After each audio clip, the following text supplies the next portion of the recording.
El tren avanzaba lentamente entre la espesa vegetación de Chiapas, mientras el sol de la tarde se filtraba entre las nubes. Era septiembre de 1950 y Lucía Díaz regresaba a la tierra que la vio nacer después de casi 30 años de ausencia. Su rostro, enmarcado por un sombrero de ala ancha, mostraba los signos del tiempo y de una vida difícil en la capital. A sus 50 años, las arrugas alrededor de sus ojos contaban historias que prefería no recordar. La hacienda de los Díaz, una vez símbolo de poder durante el porfiriato, ahora le pertenecía tras la muerte de su último pariente vivo, su tío Ernesto. Una propiedad que nunca esperó heredar y que había permanecido vacía durante años, custodiada únicamente por el viejo mayordomo Sebastián, quien había servido fielmente a la familia por generaciones. El tren se detuvo en la pequeña estación de San Cristóbal. Lucía descendió con su único equipaje, una maleta de cuero gastado y una caja de madera tallada que sostenía con particular cuidado. Afuera la esperaba Sebastián, un hombre de 70 años cuyo rostro indígena mostraba las marcas de la vida dura en el campo. «Señorita Lucía», saludó con una reverencia, «bienvenida a casa». Lucía observó al hombre, buscando en él rastros del joven que recordaba de su infancia. «Sebastián, no me llames señorita. Hace mucho que dejé de serlo». El camino hacia la hacienda fue silencioso, interrumpido solo por el sonido de las ruedas del carro contra el camino pedregoso y los ocasionales comentarios de Sebastián sobre cómo había cambiado la región durante la Revolución y los años posteriores. «La hacienda ya no es lo que era», comentó el anciano mientras el carruaje avanzaba. «Muchas tierras fueron repartidas después de la reforma agraria, pero la casa principal y los terrenos cercanos siguen intactos. El señor Ernesto se aseguró de mantenerlos. Cuando finalmente llegaron, el sol comenzaba a ocultarse tras las montañas. La mansión de los Díaz se alzaba imponente entre la vegetación, una construcción de estilo colonial español con paredes de piedra blanca ahora amarillentas por el paso del tiempo. La enorme puerta de madera labrada, los balcones de hierro forjado y el amplio jardín, ahora descuidado, hablaban de una época de esplendor ya olvidada. Lucía sintió un escalofrío al bajar del carruaje. No era solo el aire fresco de la tarde, era algo más, una sensación que no podía explicar, como si la casa misma reconociera su presencia después de tantos años. «¿Ha mantenido cerrada el ala oeste como le pedí?», preguntó Lucía mientras Sebastián cargaba su equipaje. El anciano asintió. «Nadie ha entrado allí desde el incidente de 1920, como usted ordenó en sus cartas, señora». Lucía apretó con fuerza la caja que llevaba entre sus manos. «Bien, que siga así». Al cruzar el umbral de la casa, el olor a humedad y a encierro la golpeó como un recuerdo físico de su infancia. Las paredes, adornadas con retratos familiares y mobiliario antiguo, parecían contener historias silenciadas por el tiempo. En el fondo, casi imperceptible, creyó escuchar el suave rechinar de una mecedora. «¿Hay alguien más en la casa?», preguntó, deteniéndose en el vestíbulo. «No, señora, solo yo». «Como siempre», Lucía asintió, pero no pudo evitar mirar hacia el largo pasillo que conducía al ala oeste. Allí, en la penumbra, creyó ver una sombra moverse. Parpadeó y la visión desapareció. «Prepararé su habitación en el ala este», dijo Sebastián. «Supondré que no desea ocupar la antigua recámara principal». «Estás en lo correcto», respondió ella, sin apartar la vista del pasillo. «No pondré un pie en esa parte de la casa, nunca más». Esa noche, mientras intentaba conciliar el sueño en la antigua habitación que había pertenecido a su hermana menor, Lucía escuchó claramente el sonido. Era inconfundible, el lento balanceo de una cuna mecedora. Venía del ala oeste, de aquella habitación que había permanecido cerrada durante 30 años. La habitación donde las cunas se movían, aunque los hijos jamás llegaron a nacer. La primera mañana en la hacienda amaneció gris y fría. Lucía se despertó sobresaltada, con el cuerpo cubierto de sudor frío a pesar del clima templado. Durante la noche, los sueños la habían transportado a 1920, a esos días que había luchado por olvidar. Se incorporó lentamente y observó la habitación. La luz tenue que se filtraba por las cortinas revelaba un espacio casi intacto desde su adolescencia. El mismo armario de caoba, el tocador con espejo ovalado y en la esquina la muñeca de porcelana que había pertenecido a su hermana Isabel. La muñeca que ahora parecía mirarla fijamente con sus ojos de cristal. Sebastián había preparado el desayuno: café recién molido, pan dulce y frutas locales. El anciano la observaba discretamente mientras ella comía en silencio, como esperando que iniciara alguna conversación sobre el pasado. «Anoche escuché ruidos», dijo finalmente Lucía, dejando la taza sobre la mesa. «Del ala oeste». Sebastián bajó la mirada. «La casa es vieja, señora. La madera cruje, el viento sopla entre las rendijas». «No me tomes por tonta, Sebastián. Sé perfectamente lo que escuché. Era el sonido de la mecedora, de la cuna». Un silencio pesado se instaló entre ellos. El mayordomo, visiblemente incómodo, comenzó a recoger los platos. «Hay cosas que es mejor no remover, señora Lucía», dijo finalmente. «Usted vino a vender la propiedad, según me dijo en su carta. Hágalo rápido y regrese a Ciudad de México. Esta casa guarda demasiados recuerdos». Lucía lo miró fijamente.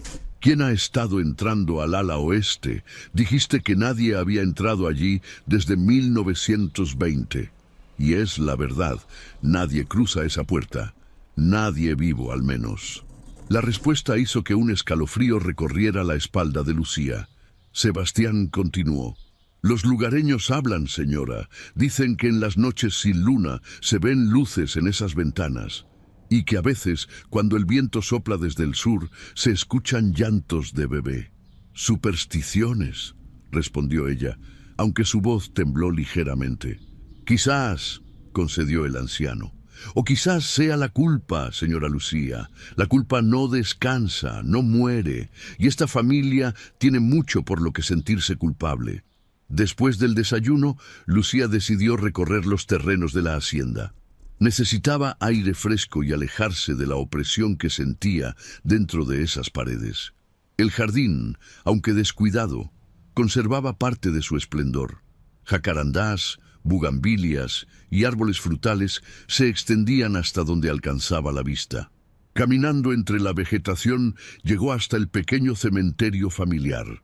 Las lápidas de mármol, ahora cubiertas parcialmente por musgo y enredaderas, mostraban los nombres de generaciones de Díaz. Se detuvo frente a una pequeña lápida, más reciente que las otras. Isabel Díaz, 1905-1920. Amada hija y hermana. Un nudo se formó en su garganta. Isabel, su hermana menor, apenas tenía 15 años cuando murió. La oficial era una fiebre tropical, pero los rumores en el pueblo contaban otra historia. Rumores que involucraban al esposo de Lucía, Alejandro Fuentes, y un embarazo oculto. Junto a la tumba de Isabel había 5 pequeñas lápidas sin nombre, solo fechas, todas de 1920. Los hijos que nunca nacieron. Los bebés que, según decían, fueron encontrados sin vida en sus cunas una mañana de noviembre, el día después de que Isabel fuera enterrada. Lucía se arrodilló frente a las tumbas, sacando de su bolsillo un pequeño rosario de plata. Mientras rezaba en voz baja, sintió una presencia detrás de ella. Al girar, no vio a nadie, pero le pareció escuchar una risa infantil perdiéndose entre los árboles. De regreso a la casa, notó que la puerta principal estaba abierta. No recordaba haberla dejado así, y Sebastián había mencionado que iría al pueblo por provisiones. Con cautela, entró al vestíbulo, donde un olor dulzón, como a flores marchitas, inundaba el ambiente. «¿Hay alguien aquí?», preguntó, su voz resonando en la casa vacía. Solo el silencio respondió, pero al pasar frente al espejo del recibidor, creyó ver por un instante el reflejo de una joven de cabello largo y oscuro que la observaba desde el fondo del pasillo. El corazón de Lucía se aceleró. Conocía ese rostro. Era Isabel, tal como lucía el último día que la vio con vida. Cuando se giró para mirar directamente al pasillo, no había nadie. Pero sobre la mesita de centro, donde estaba segura que no había nada antes, encontró un pequeño sonajero de plata, el mismo que había pertenecido a los bebés, el que debería estar guardado bajo llave en el ala oeste, junto con las cunas vacías y los recuerdos que había jurado enterrar. Esa tarde, cuando Sebastián regresó del pueblo, encontró a Lucía sentada en el salón principal, con el sonajero de plata entre sus manos. El rostro del anciano palideció al ver el objeto. ¿Dónde lo encontró?, preguntó, dejando las bolsas de provisiones en el suelo. Apareció en la mesita del vestíbulo, respondió ella sin levantar la mirada, como si alguien quisiera que lo viera, que recordara.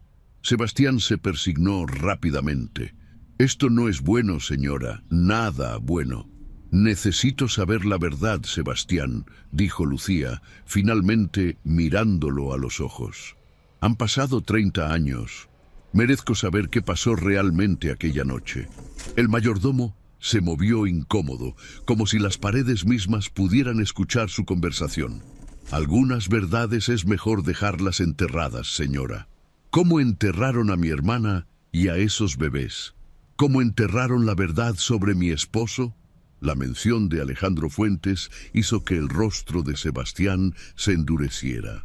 Alejandro había sido un hombre poderoso, 20 años mayor que Lucía, que llegó a Chiapas durante los últimos años del Porfiriato para administrar la hacienda tras la muerte de los padres de las hermanas Díaz.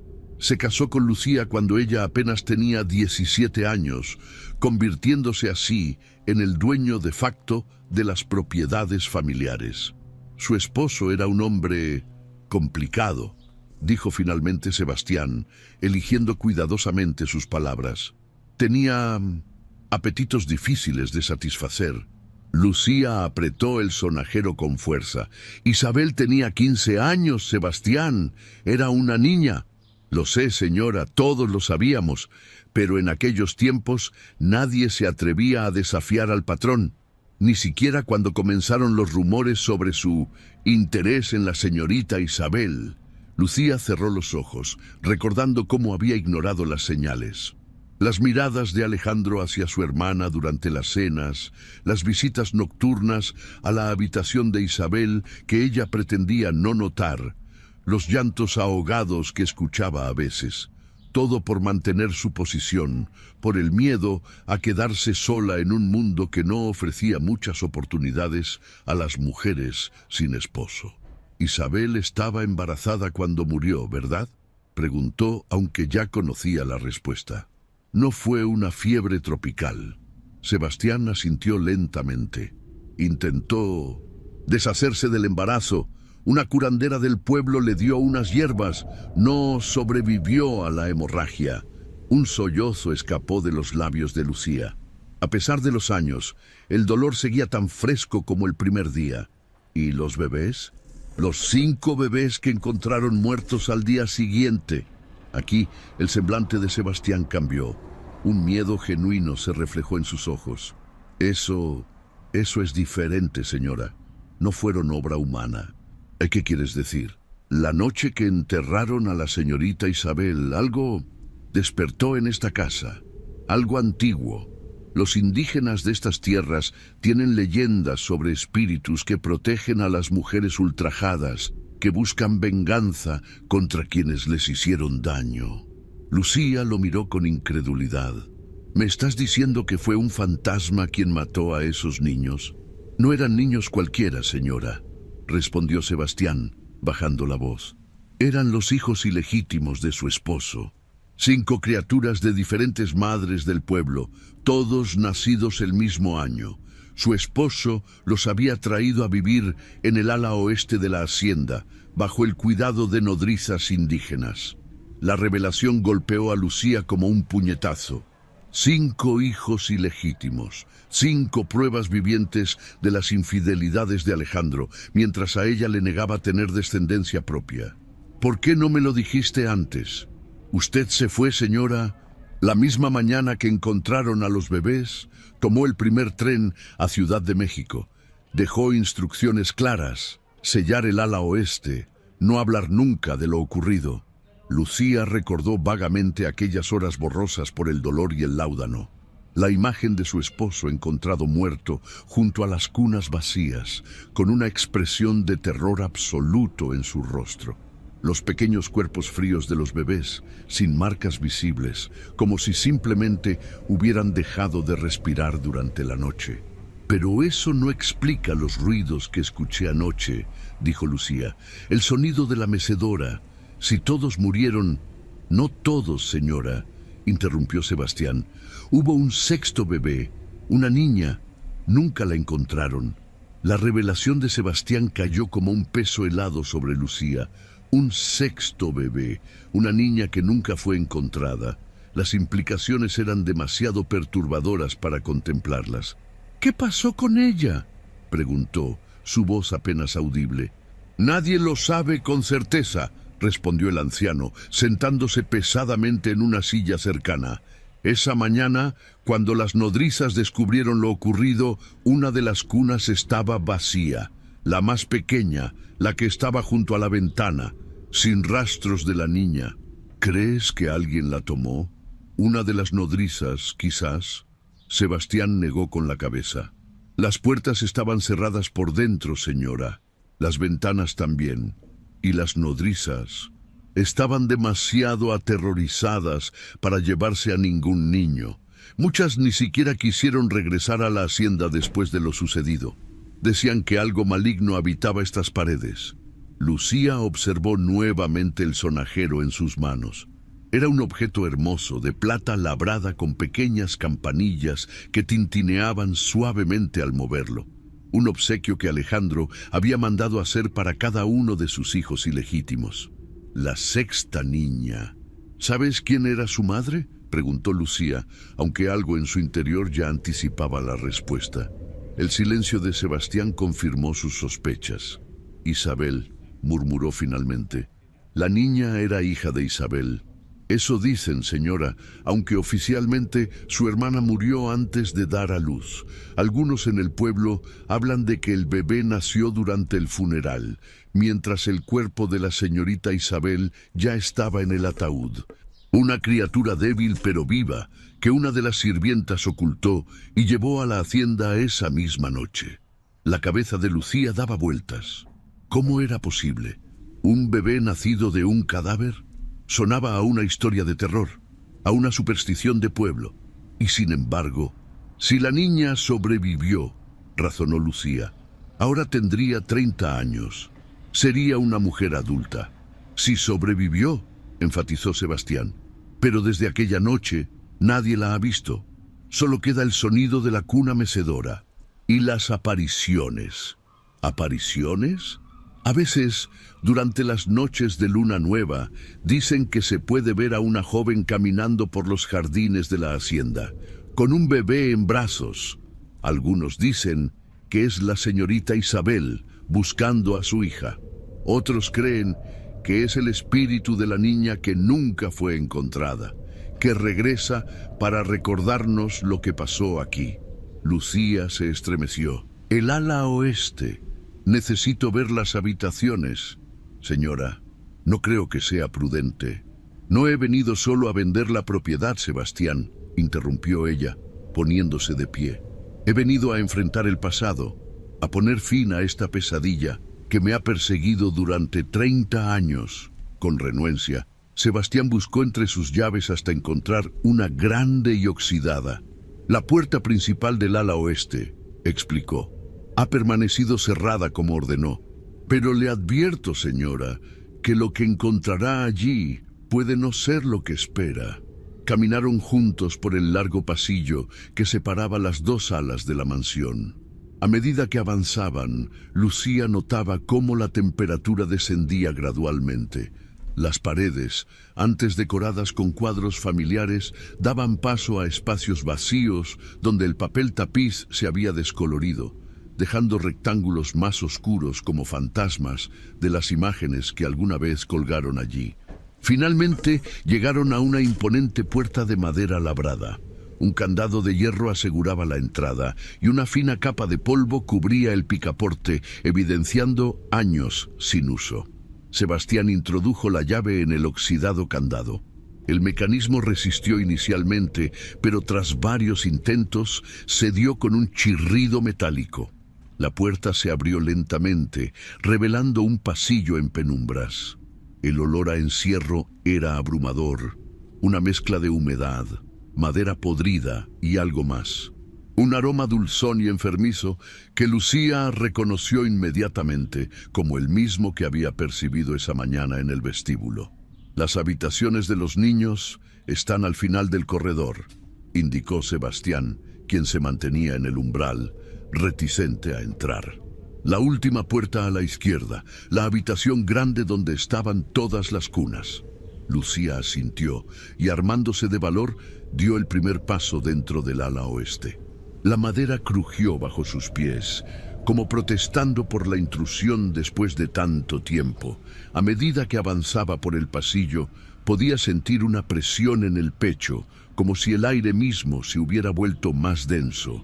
Las puertas cerradas a ambos lados guardaban los secretos de habitaciones que alguna vez habían albergado a sirvientes, huéspedes y familiares.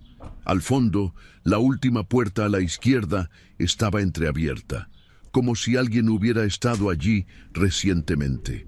Con cada paso que daba hacia esa puerta, el sonido se hacía más claro. El lento balanceo de una mecedora, el suave rechinar de la madera contra el suelo, y algo más. Una canción de cuna. Sí, alguien tarareaba una melodía que Lucía reconoció de inmediato. La misma que su madre les cantaba a ella e Isabel cuando eran pequeñas. La habitación de los niños estaba sumida en una luz grisácea que se filtraba a través de las cortinas polvorientas. 5 cunas de madera oscura formaban un semicírculo en el centro del espacio. Todas estaban inmóviles, cubiertas por una gruesa capa de polvo y telarañas. Todas excepto una, la más pequeña, junto a la ventana, se mecía suavemente. Lucía permaneció paralizada en el umbral de la habitación, con el corazón latiendo desbocado en su pecho. La cuna junto a la ventana continuaba meciéndose con un ritmo constante, como si una mano invisible la impulsara. No había nadie visible en la habitación y, sin embargo, el tarareo de la canción de cuna seguía flotando en el aire, tan claro que resultaba imposible atribuirlo a un truco de la imaginación. Con paso vacilante, Lucía avanzó hacia la cuna mecedora. A diferencia de las otras, más ornamentadas y robustas, esta era más sencilla, casi improvisada, como si hubiera sido preparada a último momento para un bebé que nadie esperaba. Al acercarse, notó que dentro había algo, una pequeña manta amarillenta cuidadosamente doblada. Con manos temblorosas, Lucía la tomó. Era sorprendentemente suave al tacto, a pesar de los años, y tenía bordadas las iniciales MD en una esquina. María Díaz, susurró para sí misma. El nombre que Isabel había mencionado una vez, durante una conversación casual sobre cómo llamaría a su hija si algún día tuviera una. En ese instante, la temperatura de la habitación descendió bruscamente. El aliento de Lucía se condensaba frente a ella y un escalofrío recorrió su espalda. La canción de cuna cesó abruptamente, dejando un silencio tan profundo que resultaba ensordecedor. Y entonces la vio. Al otro lado de la habitación, junto a un antiguo armario de caoba, estaba Isabel. No la Isabel adolescente que recordaba, sino una versión espectral, translúcida, con el largo cabello negro flotando como si estuviera sumergida en agua. Su rostro, antaño lleno de vida, mostraba una palidez mortal y una expresión de profunda tristeza. «Isabel», murmuró Lucía, incapaz de moverse. «Hermana, La aparición no respondió, pero su mirada se dirigió hacia la manta que Lucía sostenía entre sus manos.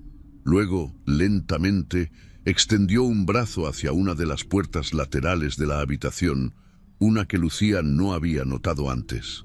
¿Quieres que vaya allí?, preguntó, su voz apenas audible. La figura de Isabel parpadeó como una vela a punto de extinguirse, pero su brazo seguía señalando firmemente hacia la puerta. Con la manta aún en sus manos, Lucía se dirigió hacia donde indicaba la aparición. La puerta, pequeña y sin ornamentos, parecía ser la entrada a un vestidor o quizás a un cuarto de servicio. Al girar el pomo, este cedió con facilidad, como si hubiera sido usado recientemente. El interior era un espacio reducido, que alguna vez debió servir como habitación para una nodriza. Una cama angosta ocupaba casi todo el espacio, y junto a ella una mesita de noche con un candelabro oxidado. Pero lo que llamó la atención de Lucía fue el suelo. Una de las tablas de madera estaba ligeramente levantada, como si alguien la hubiera movido. Arrodillándose, Lucía apartó la tabla suelta. Debajo había un pequeño espacio, y en él una caja de metal. La sacó con cuidado y la colocó sobre la cama. No tenía cerradura, así que la abrió sin dificultad. Dentro encontró varios objetos: un mechón de cabello negro atado con una cinta azul, una carta doblada y amarillenta por el tiempo y una fotografía. Lucía tomó esta última primero. Era una imagen tomada en los jardines de la hacienda, donde se veía a Isabel sonriente, con un libro entre las manos.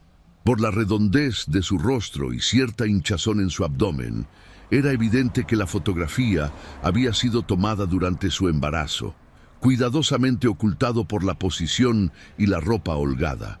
Con manos temblorosas, Lucía desdobló la carta. La caligrafía era inconfundible, la letra pulcra y delicada de Isabel. «Querida Lucía», comenzaba la misiva, «si estás leyendo esto, es porque ya no estoy entre los vivos. Sé que mi tiempo se acerca. Las hierbas que he tomado para librarme de esta carga no están funcionando como esperaba. Siento que me debilito cada día más». Lágrimas comenzaron a correr por las mejillas de Lucía mientras continuaba leyendo. «No te culpo por no haberme ayudado. Sé que también eres una víctima de Alejandro, aunque de manera diferente. Él ha destruido nuestras vidas de formas que jamás imaginamos cuando llegó a esta casa. Pero mi hija, mi pequeña María, ella es inocente de todo pecado.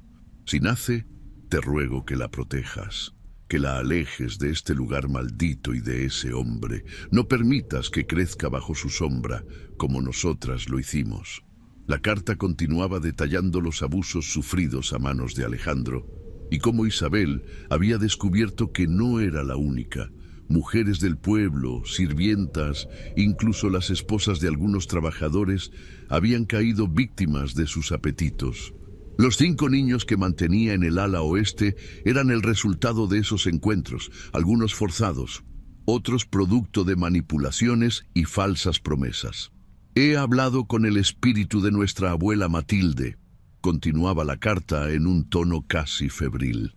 «Viene a mí en sueños, me dice que hay una manera de detenerlo, un ritual antiguo, de antes que los españoles llegaran a estas tierras. Dice que la sangre inocente derramada clama justicia y que yo puedo ser el conducto de esa venganza. Tengo miedo, Lucía, miedo de lo que me pide hacer, pero más miedo tengo de dejar a mi hija en este mundo con él». Las últimas líneas estaban escritas con una caligrafía temblorosa, casi ilegible. «Si algo sale mal, busca a María en el pueblo. Carmela, la partera, sabe dónde está. Si la encuentras, dale la manta que bordé para ella, y dile que su madre la amaba más que a su propia vida, tanto que estuvo dispuesta a regresar de la muerte para protegerla». Lucía dejó caer la carta, su mente un torbellino de emociones y revelaciones. ¿Un ritual? ¿Isabel había invocado algo desde el más allá para vengarse de Alejandro? ¿Y la niña había sobrevivido? Cuando levantó la mirada, La aparición de Isabel estaba frente a ella, tan cerca que podría haberla tocado si extendiera la mano. Sus ojos, aunque vacíos y sin vida, transmitían una súplica silenciosa. «La encontraré», prometió Lucía, con voz entrecortada por el llanto. «Encontraré a tu hija Isabel y la traeré a casa». La figura de su hermana pareció relajarse ante estas palabras.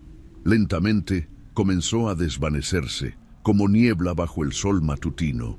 Pero antes de desaparecer por completo, Lucía creyó escuchar un susurro, tan tenue que podría haber sido solo el viento filtrándose entre las rendijas. «Cuidado con él, sigue aquí». El sol comenzaba a ponerse cuando Lucía salió precipitadamente de la mansión, con la carta de Isabel y la manta en un bolso que colgaba de su hombro. Sebastián la esperaba en el vestíbulo, su rostro mostrando una mezcla de preocupación y resignación. «¿Encontró lo que buscaba, señora?», preguntó, observando la palidez en el rostro de Lucía. «Necesito ir al pueblo», respondió ella, ignorando la pregunta. «Necesito encontrar a una mujer llamada Carmela, una partera». El semblante de Sebastián se ensombreció. «Carmela Ortiz». «Sí, la conozco. Vive en las afueras del pueblo, cerca del río. Es una mujer peculiar. Dicen que conoce las artes antiguas, que puede hablar con los muertos». «Prepara el carro», ordenó Lucía. «Iremos ahora mismo». «Señora, el sol está cayendo. No es seguro andar por esos caminos de noche, y menos para visitar a alguien como Carmela». «Temes más a la oscuridad que a lo que acabo de ver en esa habitación, Sebastián», replicó Lucía con firmeza. «Isabel se me apareció. Me mostró una carta donde menciona a su hija. Una hija que podría estar viva. Una hija que Carmela ayudó a ocultar». El anciano palideció ante la mención de la aparición, pero asintió lentamente. «Prepararé el carro, pero le advierto, señora, que no todos en el pueblo la recibirán con agrado. Han pasado 30 años, pero la memoria es larga en estas tierras, y el apellido Díaz aún despierta recuerdos amargos». El trayecto al pueblo fue silencioso, interrumpido solo por el ocasional crujido de las ruedas sobre el camino pedregoso y los sonidos nocturnos de la selva chiapaneca.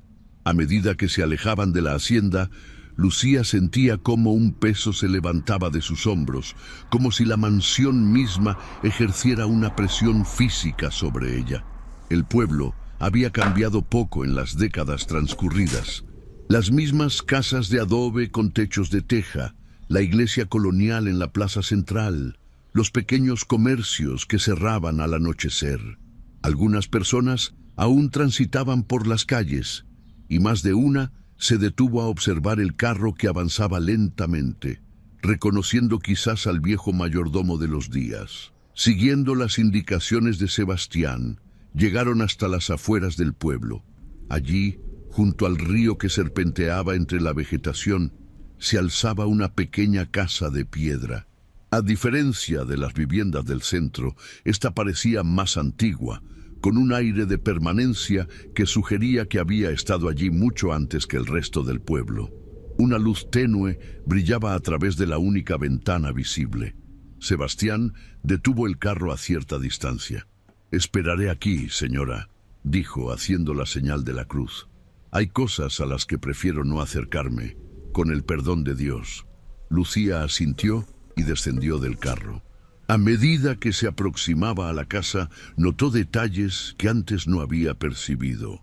Plantas medicinales secándose en el porche, pequeños talismanes de barro colgando del techo, y sobre la puerta un símbolo tallado en la madera que no reconoció, pero que le provocó una inquietante familiaridad. Antes de que pudiera llamar, la puerta se abrió. Frente a ella apareció una mujer de edad indeterminada. Podría haber tenido 50 años o 70. Su piel morena estaba surcada por arrugas que hablaban tanto de sabiduría como de sufrimiento. Sus ojos, negros y penetrantes, parecieron evaluar a Lucía en un instante. «Te has tardado mucho en venir, Lucía Díaz», dijo la mujer en español, con un ligero acento indígena. 30 años es mucho tiempo para cumplir una promesa. Lucía se quedó momentáneamente sin palabras. ¿Cómo sé quién eres? Carmela sonrió, revelando una dentadura sorprendentemente completa para su edad. Tienes los mismos ojos que tu hermana. Además, las noticias vuelan en un pueblo pequeño. Sabía que habías regresado a la hacienda desde el momento en que pisaste la estación de tren. La partera se hizo a un lado, invitándola a entrar. El interior de la casa era un espacio único, iluminado por velas y una pequeña hoguera en el centro. Hierbas colgaban del techo, llenando el aire con aromas penetrantes y desconocidos. En las paredes, estanterías repletas de frascos con contenidos misteriosos alternaban con imágenes católicas y símbolos que Lucía no podía identificar. «Siéntate», indicó Carmela señalando un banco de madera. «Imagino que tienes muchas preguntas». Lucía tomó asiento, sintiendo una extraña mezcla de temor y esperanza. «Isabel», comenzó. «Su carta menciona que tú sabías dónde estaba su hija, María». Carmela asintió lentamente. «Así que finalmente encontraste la carta. Me preguntaba si alguna vez lo harías». «¿Está viva?», preguntó Lucía directamente, incapaz de contener la ansiedad. «¿María está viva?». La partera se tomó su tiempo para responder, avivando el fuego con un palo. Las sombras danzaban en su rostro, acentuando sus facciones angulosas. «La niña que nació del cuerpo de Isabel Díaz, después de su muerte, está viva», confirmó finalmente. «Pero no es lo que esperas, Lucía». Un escalofrío recorrió la espalda de Lucía. «¿Qué quieres decir? ¿Cómo es posible que naciera después de...?» «Hay cosas entre el cielo y la tierra que tu educación católica no puede explicar», interrumpió Carmela. «Tu hermana no murió por las hierbas que tomó para interrumpir su embarazo. Esas hierbas las preparé yo misma, y no eran para matar al bebé, sino para inducir el parto».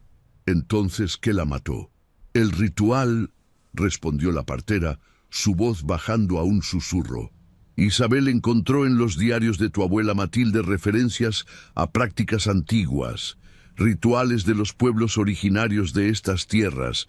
Vino a mí buscando ayuda para realizar uno específico, el que permite a una madre proteger a sus hijos incluso después de la muerte». Lucía recordó fragmentos de la carta. «He hablado con el espíritu de nuestra abuela Matilde. Me dice que hay una manera de detenerlo, un ritual antiguo». «Isabel sabía que moriría», continuó Carmela. «Lo aceptó voluntariamente. Su sangre, derramada bajo la luna nueva mientras daba a luz, selló el pacto. Su espíritu permanecería atado a este mundo hasta que su hija estuviera a salvo de Alejandro Fuentes». «Pero Alejandro murió esa misma noche», objetó Lucía, «junto con los otros niños». La mirada de Carmela se oscureció. «¿Estás segura de eso? ¿Viste su cuerpo?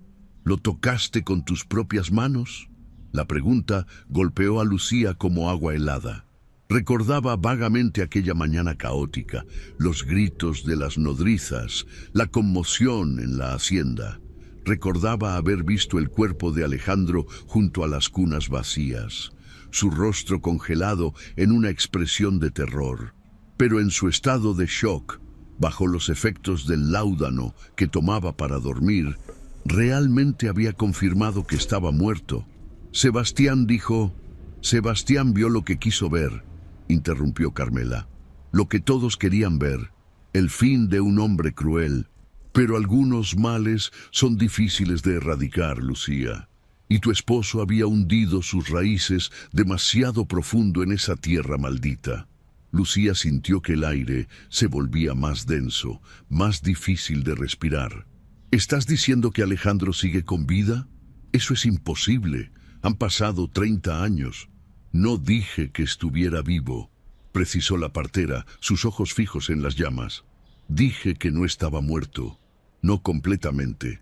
El ritual de Isabel no solo protegió a su hija, también encadenó el espíritu de Alejandro a la hacienda. Ni vivo ni muerto, atrapado entre mundos, alimentándose del miedo y los recuerdos, esperando la oportunidad de completar lo que comenzó.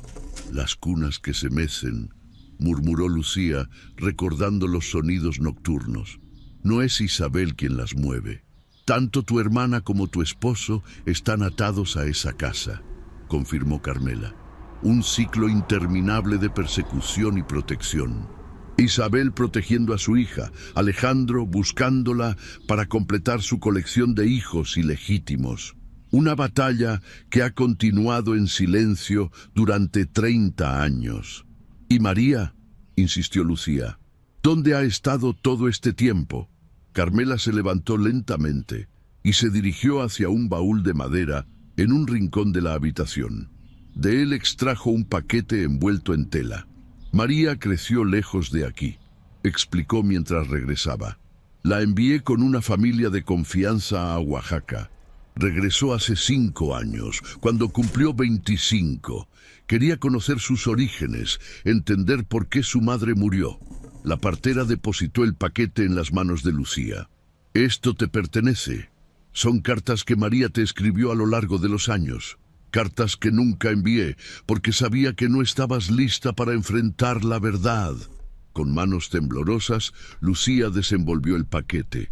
Dentro había un fajo de cartas amarillentas por el tiempo, atadas con un cordón de cuero. La primera estaba fechada en 1935, cuando María habría tenido unos 15 años. La última, apenas unos meses atrás. ¿Dónde está ella ahora?, preguntó Lucía, aferrándose a las cartas como un náufrago a un trozo de madera. La expresión de Carmela se tornó sombría. Hace 3 días, María fue a la hacienda. Dijo que había tenido sueños, que su madre la llamaba, que era tiempo de poner fin a la maldición. Un terror helado se apoderó de Lucía. ¿La dejaste ir sola? Nadie puede detener a esa muchacha cuando toma una decisión, respondió Carmela con una mezcla de orgullo y preocupación. Tiene la determinación de Isabel y la inteligencia de tu abuela Matilde. Ha estudiado los antiguos rituales, conoce formas de comunicarse con los muertos que ni yo domino. Tengo que regresar, dijo Lucía, poniéndose de pie abruptamente. Si María está en la hacienda... Espera. Carmela tomó su brazo con sorprendente fuerza para alguien de su edad. No puedes ir así, desprotegida. Si Alejandro sigue atrapado en la mansión, te reconocerá.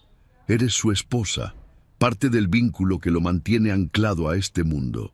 De un estante cercano, la partera tomó un pequeño frasco con un líquido oscuro y se lo entregó a Lucía.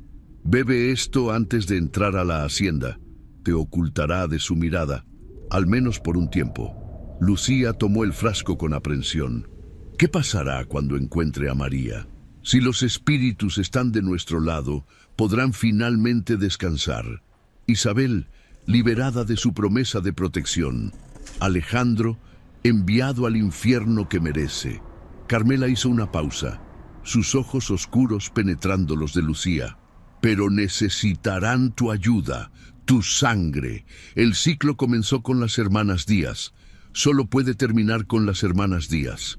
El camino de regreso a la hacienda parecía más largo y amenazante bajo el manto de la noche cerrada. Las nubes ocultaban la luna y las estrellas, sumiendo el paisaje en una oscuridad casi absoluta. Solo los farolillos del carro iluminaban tenuemente el sendero, proyectando sombras inquietantes entre la vegetación circundante. Lucía, sentada junto a Sebastián, mantenía las cartas de María firmemente sujetas contra su pecho, como si temiera que pudieran desvanecerse.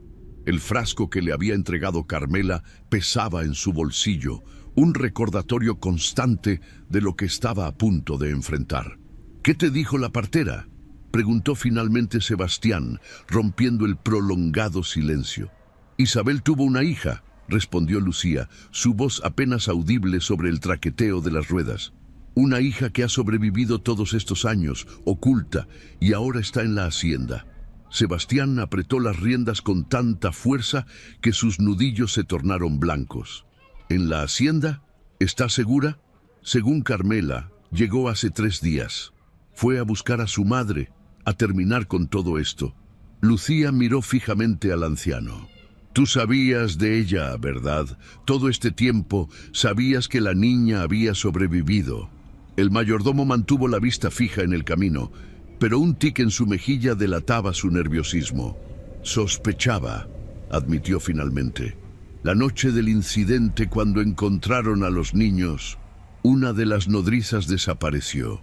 Rosario, una joven del pueblo, nunca volvió a ser vista por aquí. Algunos dijeron que había huido con un hombre, otros que se había ido a la capital. Pero yo siempre pensé que se había llevado a la niña, completó Lucía, la hija de Isabel. Sebastián asintió lentamente. No quería darle falsas esperanzas, señora. Y si la niña estaba viva y lejos de la hacienda, ¿no era mejor así? Este lugar solo trae desgracia a los días. A medida que se acercaban a la propiedad, Lucía notó algo extraño. Las luces.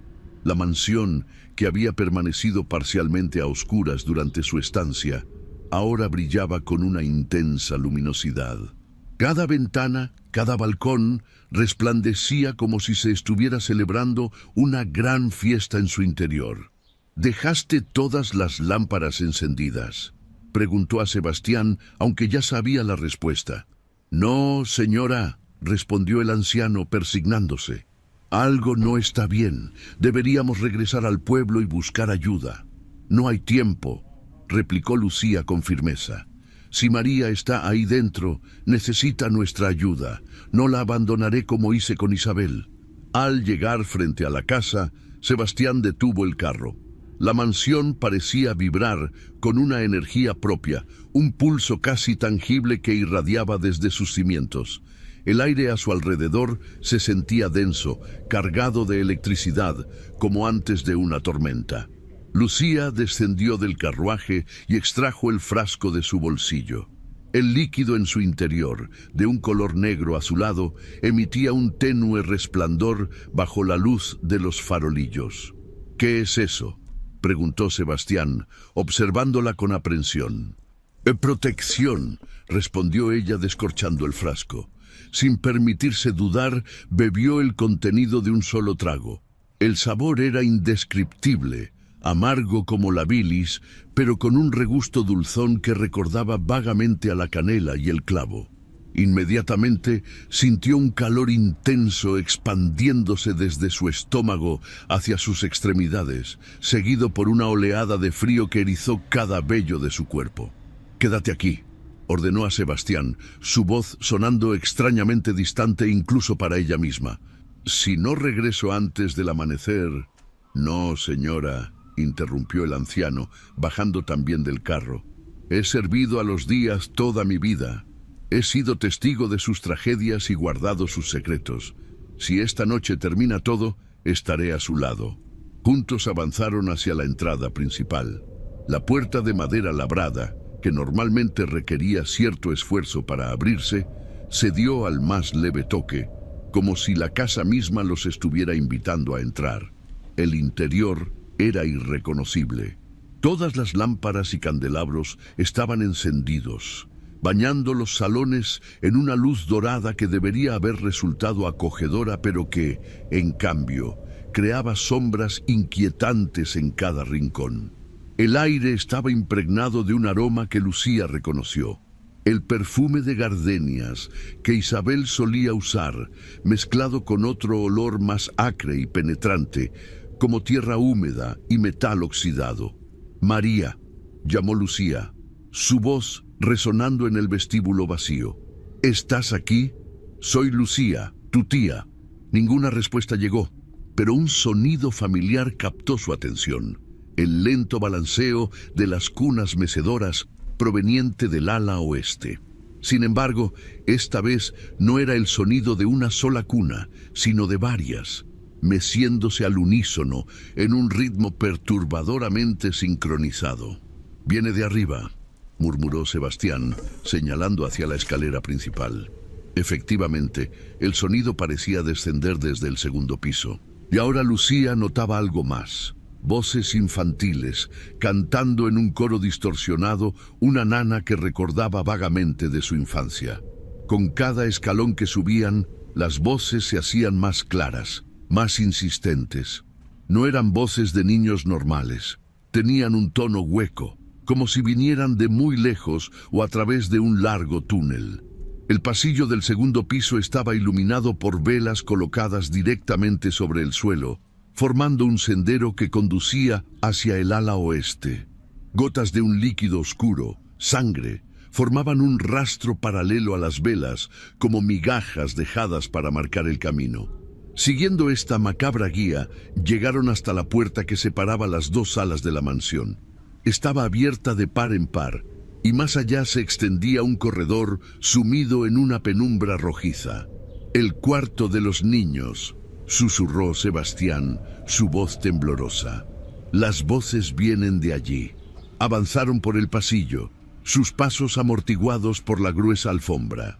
A medida que se acercaban a la habitación de las cunas, el canto infantil se transformaba gradualmente en risas agudas y discordantes, interrumpidas ocasionalmente por sollozos ahogados. La puerta de la habitación estaba entreabierta. A través de la rendija, Lucía pudo ver un resplandor rojizo que pulsaba como un corazón enfermo. Con una respiración profunda para armarse de valor, empujó la puerta. La escena que se reveló ante sus ojos desafiaba toda lógica y razón. Las 5 cunas que había visto esa tarde ahora estaban dispuestas en círculo alrededor de un símbolo dibujado en el suelo, con lo que parecía ser sangre fresca. Cada cuna se mecía violentamente, como si un viento furioso las impulsara, aunque el aire en la habitación estaba completamente inmóvil, y en el centro del círculo, arrodillada junto al símbolo sangriento, estaba una mujer joven.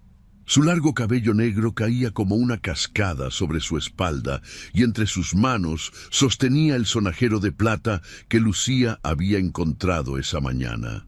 «¿María?», llamó Lucía suavemente, dando un paso hacia el interior. La joven giró lentamente la cabeza. Su rostro era un espejo del de Isabel, los mismos ojos oscuros y profundos, la misma boca delicada, las mismas mejillas altas. Pero había algo más en su mirada, algo antiguo y poderoso que no pertenecía a una mujer de apenas 30 años. «Tía Lucía», respondió la joven con una voz sorprendentemente serena en medio de aquel caos. «Por fin has venido. Mamá dijo que vendrías». Lucía avanzó cautelosamente hacia el centro de la habitación, donde María permanecía arrodillada.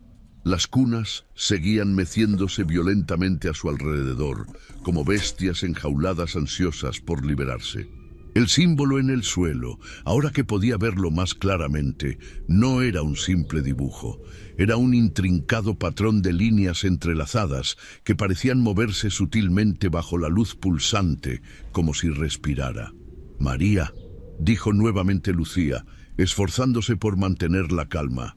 «Necesitamos salir de aquí. Este lugar no es seguro». Una sonrisa enigmática se dibujó en el rostro de la joven. «Al contrario, tía. Este es exactamente donde debemos estar, donde todo comenzó y donde todo debe terminar». La joven se puso de pie con un movimiento fluido. Vestía una sencilla túnica blanca, similar a un camisón, manchada de sangre en los bordes. Sus pies descalzos dejaban huellas rojizas sobre la madera del suelo. «He esperado este momento toda mi vida», continuó María, su voz adquiriendo un tono casi reverencial.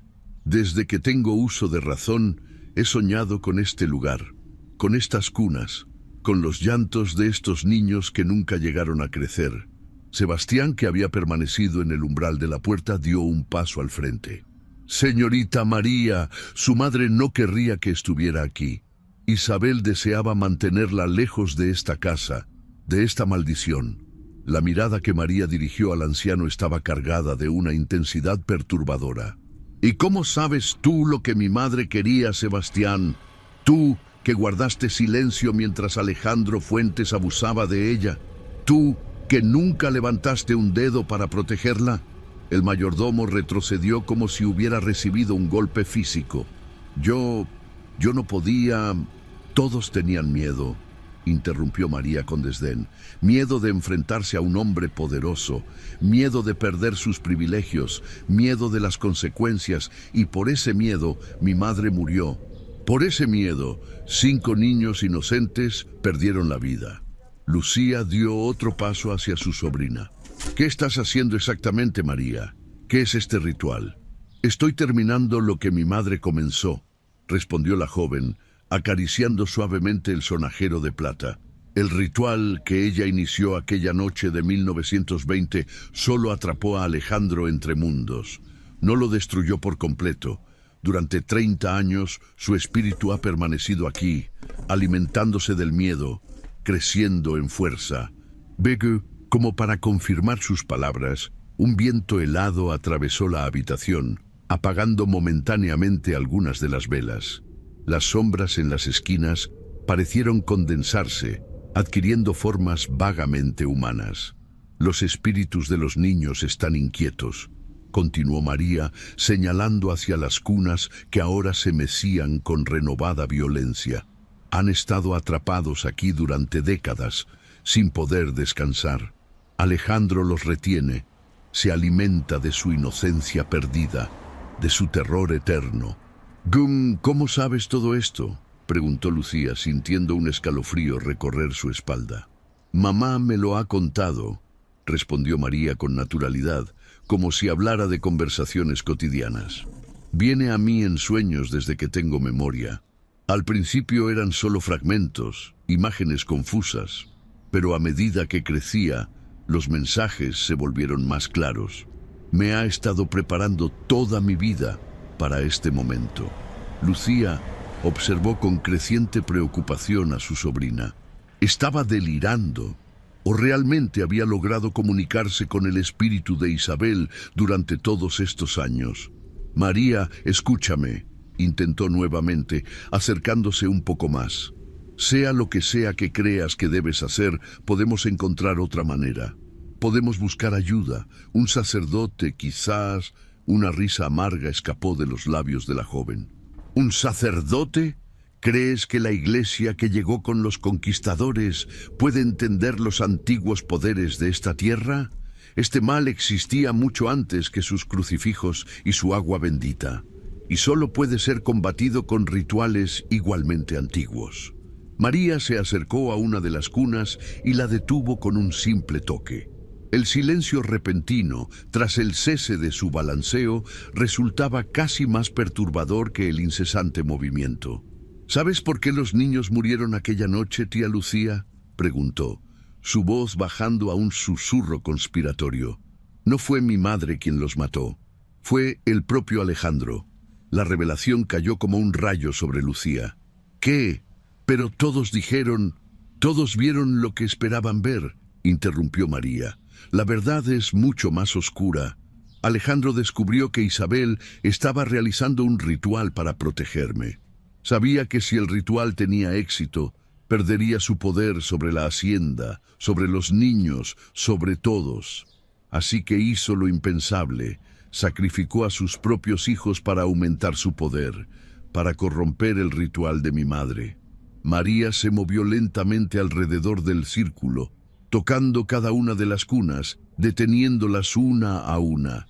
Con cada cuna que dejaba de mecerse, las sombras en las esquinas de la habitación parecían crecer, avanzando sigilosamente hacia el centro.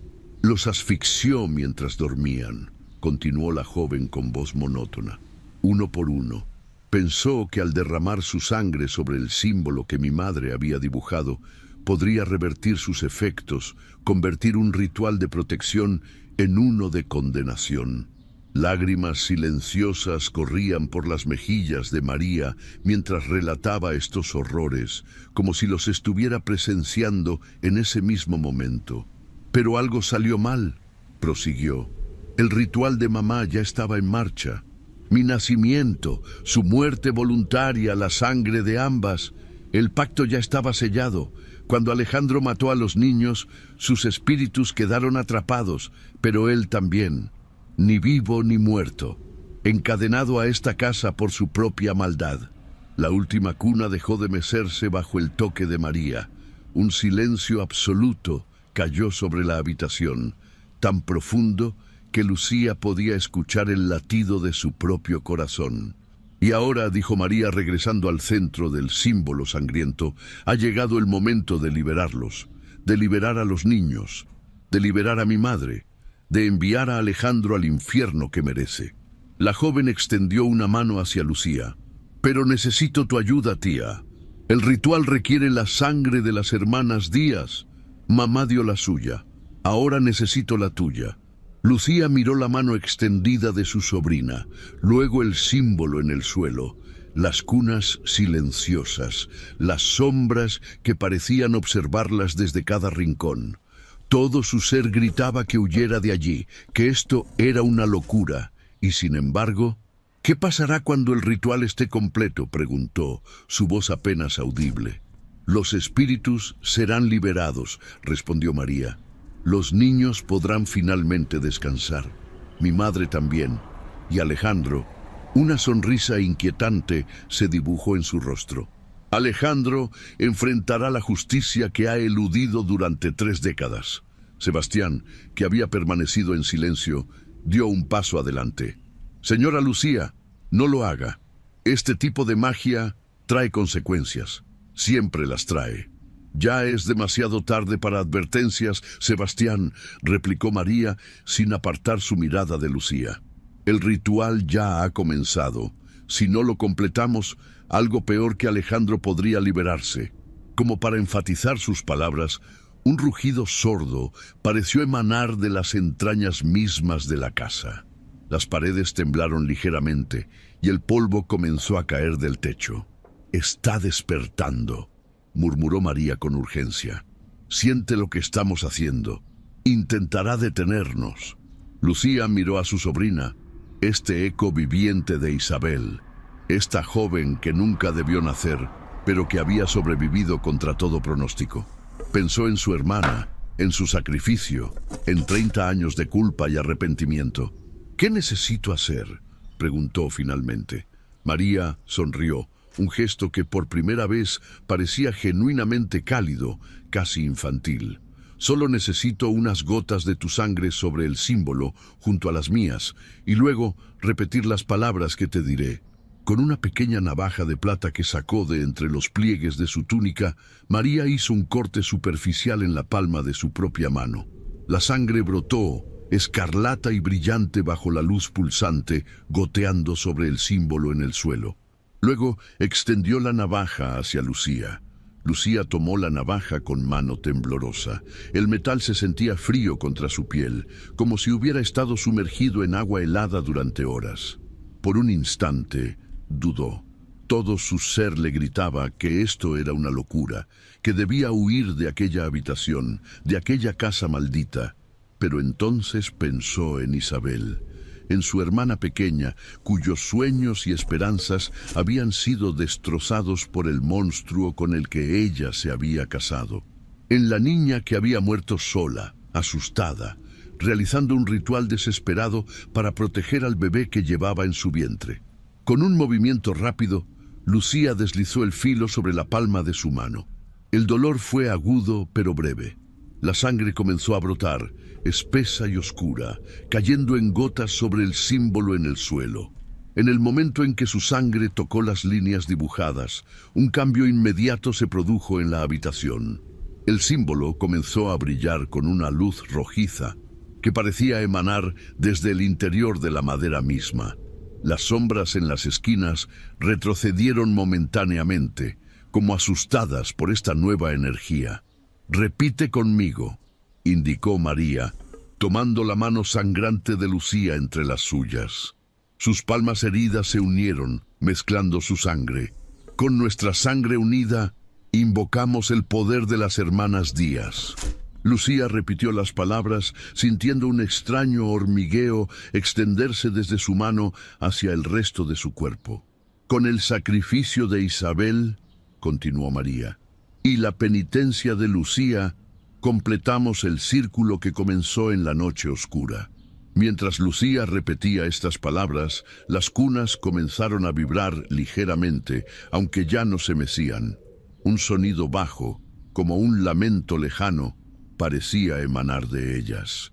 «¡Liberamos a los inocentes!», prosiguió María, su voz adquiriendo un tono más profundo, casi sobrenatural. «Rompemos las cadenas que los atan a este lugar de dolor». Al repetir esta frase, Lucía sintió que el aire se volvía más liviano, como si una pesada carga se estuviera levantando de la habitación. Las cunas dejaron de vibrar por completo, quedando perfectamente inmóviles. «Y para el que derramó sangre inocente», dijo María, sus ojos fijos en Lucía con una intensidad abrasadora, «para él no hay refugio ni descanso, solo el fuego eterno que espera a los que dañan a los niños». Un viento helado atravesó la habitación cuando Lucía repitió estas últimas palabras. Las velas se extinguieron todas a la vez, sumiendo el espacio en una oscuridad casi completa. Solo el brillo rojizo del símbolo en el suelo proporcionaba ahora iluminación, proyectando sombras distorsionadas en las paredes. «Está hecho», susurró María soltando la mano de Lucía. «El ritual está completo». Por unos instantes, nada pareció cambiar. Luego, lentamente, un sonido comenzó a elevarse desde el piso inferior de la mansión. Un sonido que heló la sangre de Lucía. Pasos pesados, decididos, subiendo lentamente la escalera principal. «¡Viene!», dijo María, sin mostrar sorpresa ni temor. Siente que está perdiendo su dominio sobre la casa, sobre los espíritus de los niños. Viene a detenernos. Sebastián, que había permanecido en la puerta como testigo silencioso del ritual, dio un paso atrás, su rostro convertido en una máscara de terror. «Dios nos proteja», murmuró, haciendo la señal de la cruz repetidamente. «Dios no tiene poder aquí», respondió María con calma. «Esto es entre los días y los fuentes, una deuda de sangre que debe ser saldada». Los pasos se acercaban por el pasillo del ala oeste, lentos pero implacables. La temperatura en la habitación descendió bruscamente, hasta el punto que el aliento de los tres se condensaba frente a sus rostros. «¿Qué hacemos ahora?», preguntó Lucía, buscando instintivamente algo que pudiera servir como arma. «Esperar», respondió María con una serenidad inquietante. «El ritual ha debilitado sus defensas. Ya no puede esconderse en las sombras. Debe manifestarse físicamente para intentar detenernos». Los pasos se detuvieron justo frente a la puerta de la habitación. Durante un momento que pareció estirarse eternamente, nada sucedió.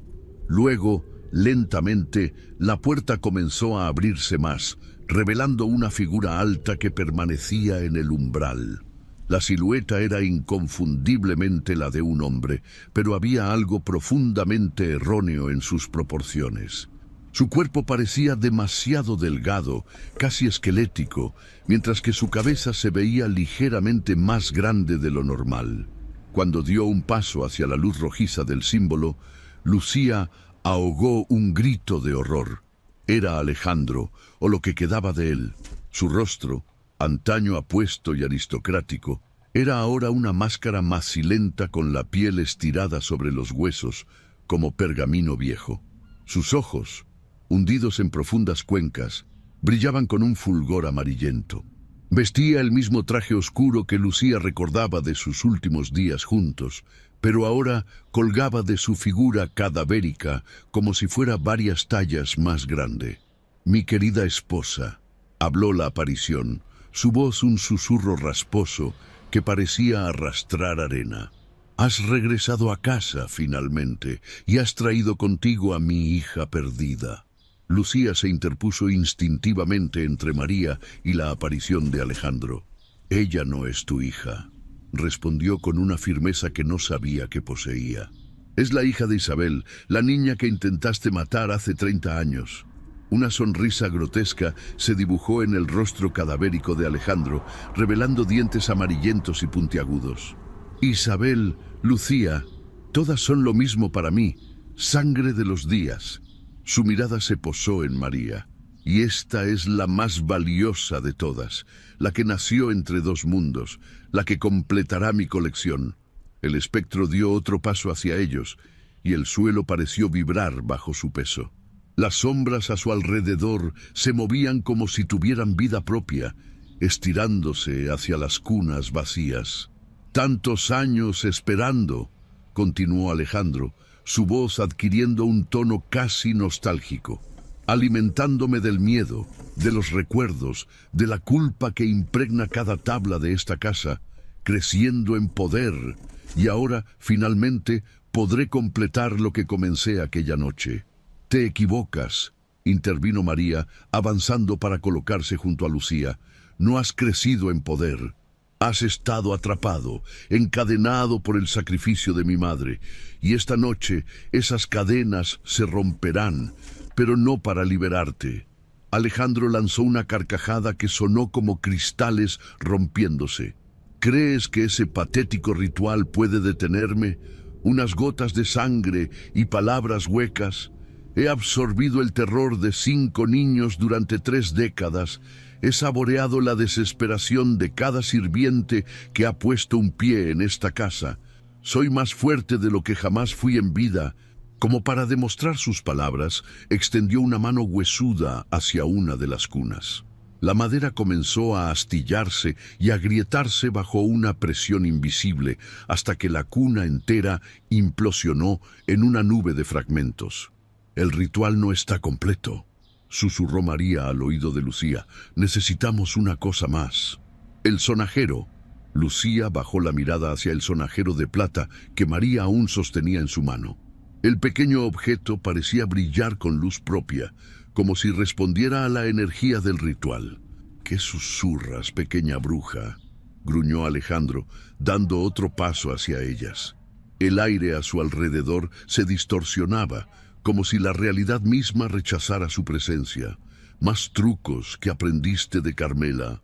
Esa vieja entrometida, debí matarla cuando tuve la oportunidad».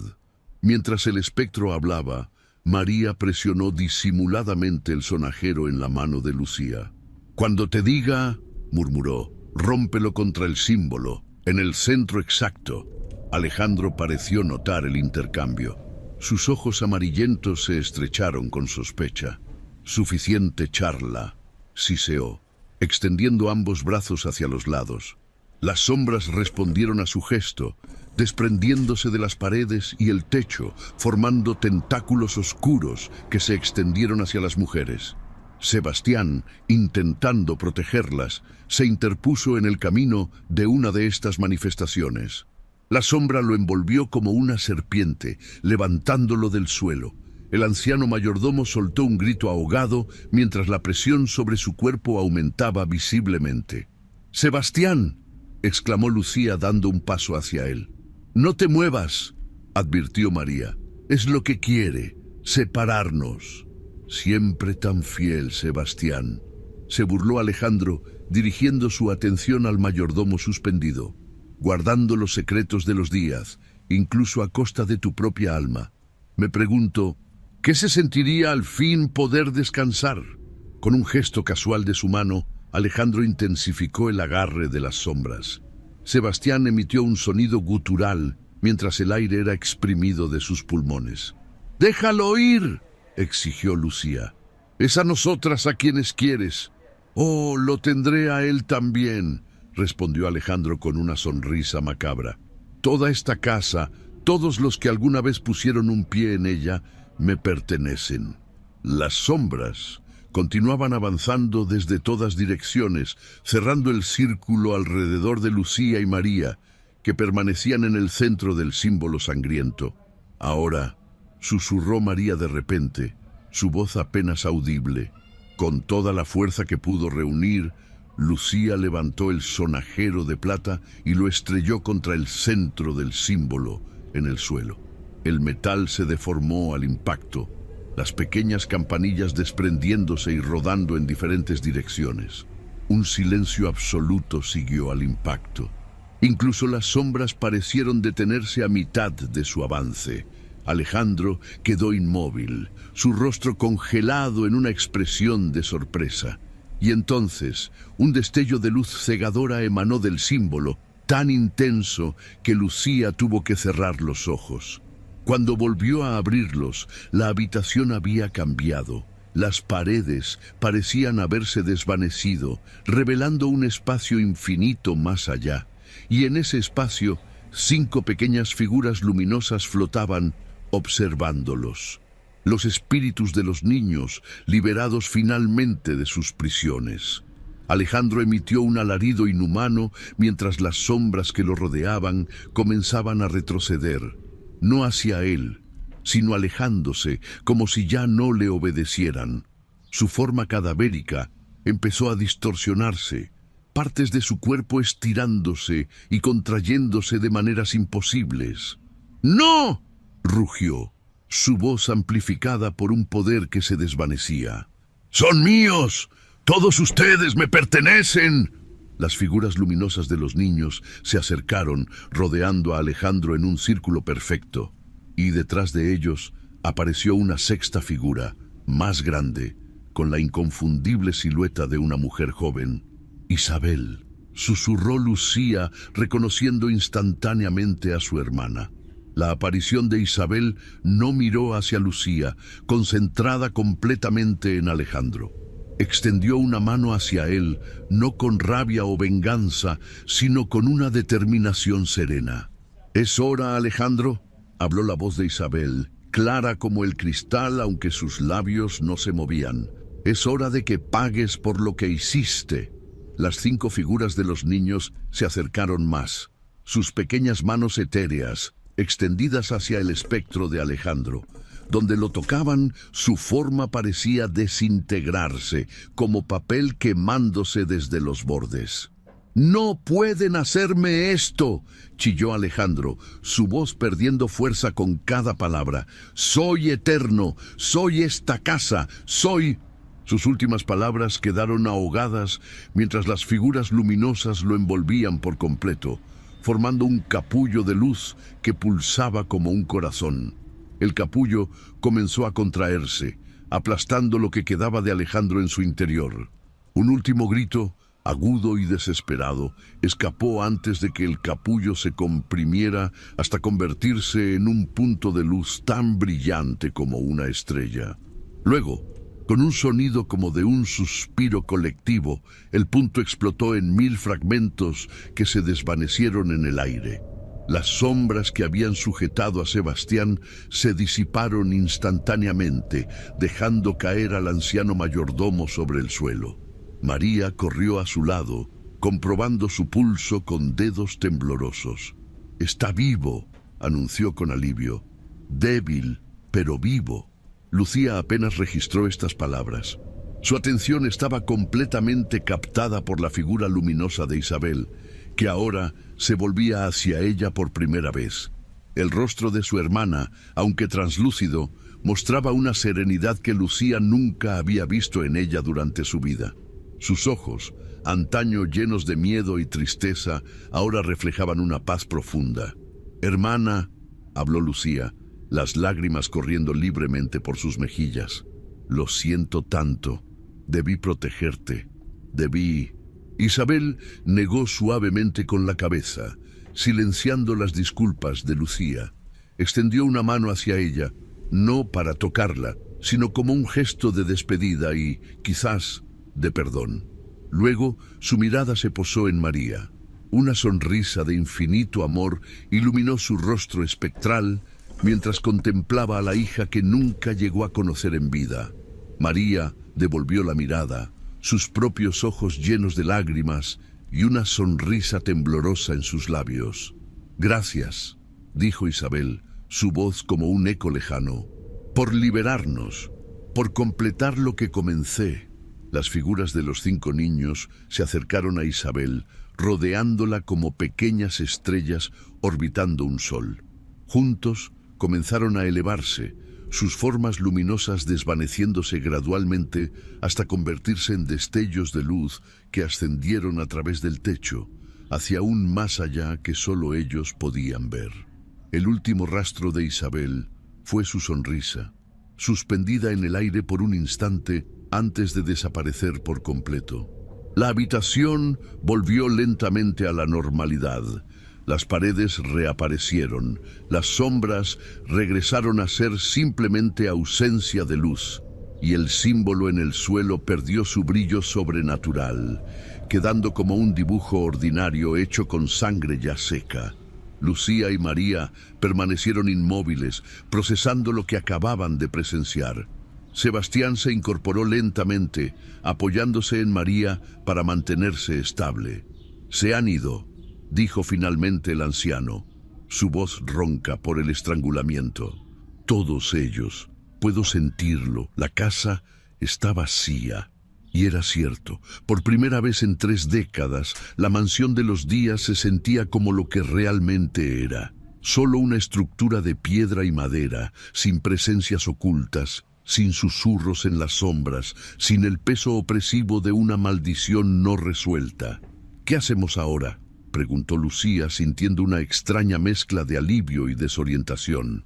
María miró a su alrededor, a las cunas vacías, al sonajero destrozado en el suelo, a las paredes que ya no ocultaban horrores sobrenaturales. «Vivir», respondió simplemente. «Es lo único que podemos hacer. Es lo que ella querría que hiciéramos». La luz del alba comenzaba a filtrarse a través de las cortinas polvorientas cuando Lucía, María y Sebastián emergieron del ala oeste. Caminaban lentamente, exhaustos tanto física como emocionalmente por los eventos de la noche. Sebastián, aún débil por su encuentro con las sombras de Alejandro, se apoyaba en el hombro de María. La mansión se sentía diferente bajo la luz del nuevo día. El aire, antes cargado de tensión y miedo, ahora fluía libremente por los pasillos. Los retratos familiares en las paredes ya no parecían observar con ojos acusadores, sino que eran simplemente pinturas antiguas, testigos silenciosos del paso del tiempo. «La casa ha cambiado», comentó Sebastián mientras descendían por la escalera principal. «Es como si hubiera despertado de una pesadilla». «No solo la casa», respondió Lucía, observando sus propias manos. Las líneas de su palma, el corte ya coagulado, las pequeñas cicatrices acumuladas durante años. Todo le parecía más nítido, más real, como si una neblina se hubiera disipado de su percepción. Llegaron hasta la cocina, donde Sebastián preparó café en silencio. El aroma familiar y reconfortante llenó el espacio, devolviendo un sentido de normalidad que parecía haberse perdido durante demasiado tiempo. «¿Qué harás ahora?», preguntó Lucía a María mientras tomaban asiento alrededor de la mesa de madera. «¿Regresarás a Oaxaca?». María consideró la pregunta mientras sostenía su taza de café entre las manos, absorbiendo el calor. «No lo sé», admitió finalmente. «Durante toda mi vida, este momento ha sido mi único propósito. Liberar a mi madre, a los niños, enfrentarme a Alejandro. Nunca pensé realmente en lo que vendría después». Sebastián colocó un plato con pan recién cortado en el centro de la mesa. «La hacienda le pertenece ahora, señora Lucía», dijo. «Imagino que aún planea venderla, como mencionó cuando llegó». Lucía miró a través de la ventana de la cocina hacia los extensos jardines de la propiedad, ahora iluminados por el sol naciente. Los recuerdos de su infancia, antes de la llegada de Alejandro, comenzaron a emerger. Ella e Isabel corriendo entre los árboles frutales, su madre leyéndoles cuentos bajo la sombra del gran jacarandá, su padre enseñándole los nombres de las flores que él mismo había plantado. «No estoy segura», respondió lentamente. «Esta tierra ha visto demasiado sufrimiento, demasiada oscuridad, pero también fue un hogar alguna vez. Quizás pueda serlo nuevamente». María la observaba con curiosidad. «¿Estás considerando quedarte?» «Tal vez», Lucía esbozó una sonrisa tentativa. «Tengo poco que me ate a Ciudad de México. Mi trabajo como maestra puede ejercerse en cualquier lugar. Y aquí hizo una pausa, buscando las palabras adecuadas. Aquí tengo familia. La palabra quedó suspendida entre ellas, cargada de significado. María bajó la mirada hacia su taza, visiblemente conmovida. No conozco a mi tía, dijo finalmente. 30 años separadas. Somos prácticamente extrañas.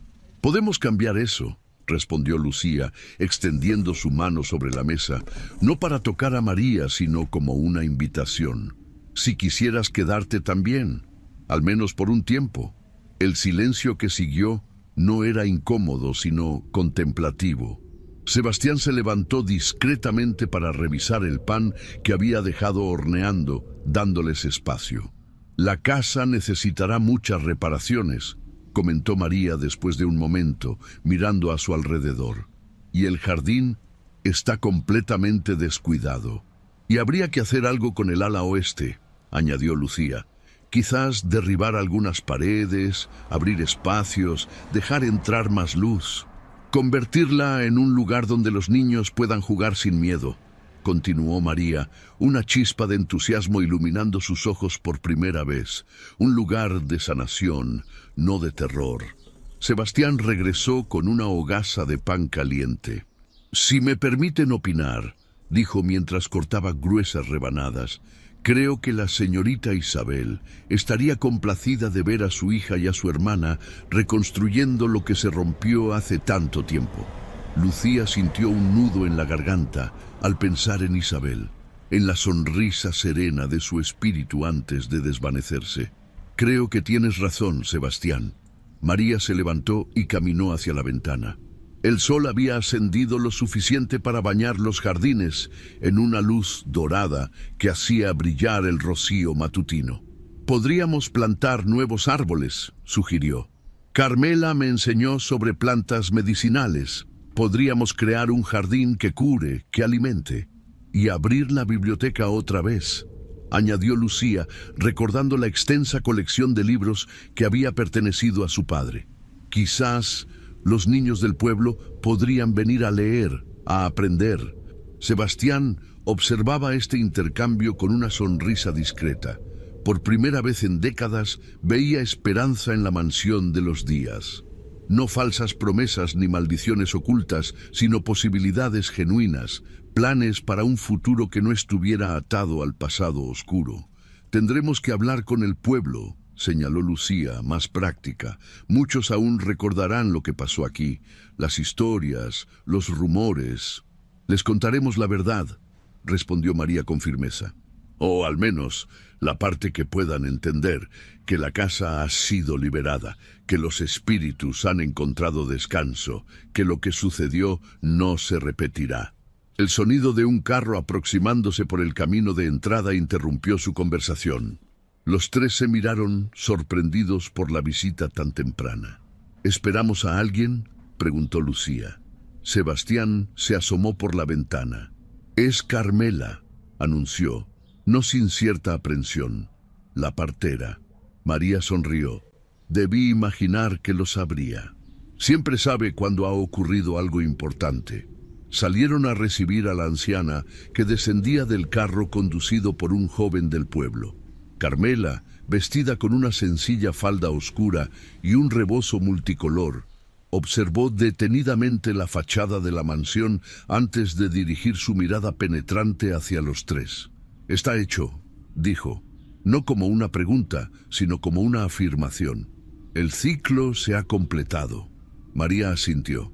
«Se han ido, todos ellos, mamá, los niños y él también». Carmela cerró los ojos un momento, como escuchando algo que los demás no podían percibir.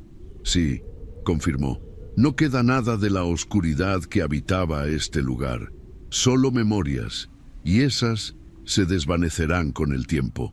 La anciana avanzó hacia la entrada, su paso sorprendentemente firme para alguien de su edad. «He traído algunas hierbas», dijo, señalando una bolsa de tela que llevaba consigo, «para purificar lo que queda. Y para curar», añadió, mirando las manos vendadas de Lucía y María y el cuello amoratado de Sebastián. Mientras entraban a la casa, Lucía notó algo que no había visto antes. Un pequeño brote verde que emergía entre las grietas del escalón de piedra.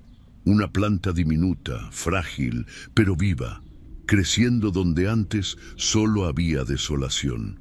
Era poco, apenas el comienzo de algo nuevo. Pero después de 30 años de oscuridad, ese pequeño brote representaba exactamente lo que la mansión de los Díaz necesitaba. Una promesa de renovación, de vida que continúa a pesar del dolor pasado. Dentro de la casa, mientras Carmela preparaba sus remedios y María y Sebastián discutían planes para limpiar el jardín, Lucía se detuvo frente al viejo espejo del vestíbulo. Su reflejo le devolvió la mirada de una mujer que había envejecido llevando una carga invisible, pero cuyos ojos ahora mostraban una claridad nueva. «Descansa en paz, Isabel», susurró, no al espejo, sino al recuerdo de su hermana, a la presencia que ya no habitaba la casa, pero que permanecería siempre en su corazón. «Tu hija está a salvo, tu historia será recordada, y esta casa volverá a ser un hogar». Una brisa suave atravesó el vestíbulo, meciendo ligeramente las cortinas.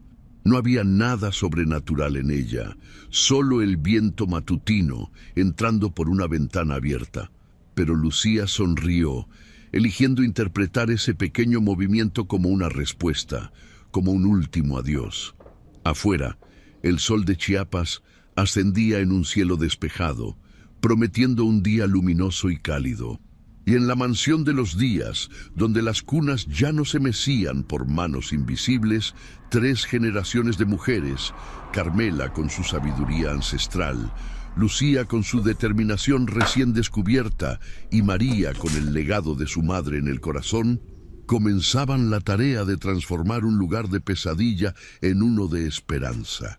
Las historias de terror sobre la hacienda eventualmente serían reemplazadas por nuevas narrativas. Niños riendo en los jardines restaurados, estudiantes leyendo en la biblioteca reabierta, plantas medicinales creciendo donde antes solo había maleza. Pero la gente del pueblo nunca olvidaría completamente. En noches sin luna, los más ancianos aún contarían en voz baja la historia de Isabel Díaz y su hija, que nació después de la muerte, de las cunas que se mecían aunque los hijos nunca llegaron a nacer, del sacrificio de una madre que regresó del más allá para proteger a su niña. Y en la mansión de los Díaz, aunque las presencias sobrenaturales habían partido, el recuerdo permanecería como una cicatriz que, aunque ya no duele, nunca desaparece por completo. Un recordatorio de que algunas deudas deben ser pagadas, algunas historias deben ser contadas y algunos círculos deben cerrarse para que la vida pueda continuar.